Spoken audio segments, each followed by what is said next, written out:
Kasalang Bayan.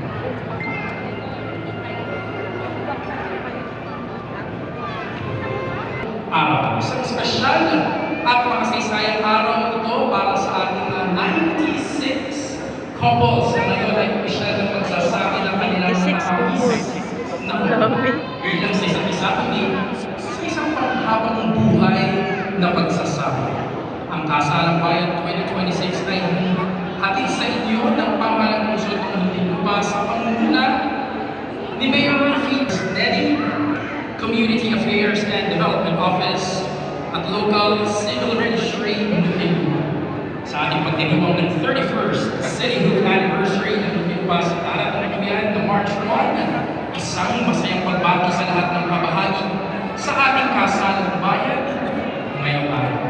Sama-sama nating saksihan ang pag-iisang dibdib na puno ng pagmamahal, pangako at bagong simula.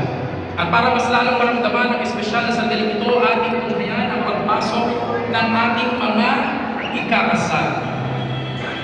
Sa lahat ng nakatutok sa ating live stream sa City Government of Muntinlupa Official Roofing Diazon Facebook pages at sa ating mga bisitang narito ngayon sa Muntinlupa Sports Center, saksihan natin ang isang makasaysayang sandali ng pag-ibig at pangako. Let us all rise in celebration as we proudly present the time of hearts and sealing of forever of our 96 beautiful couples for Kasalang Bayan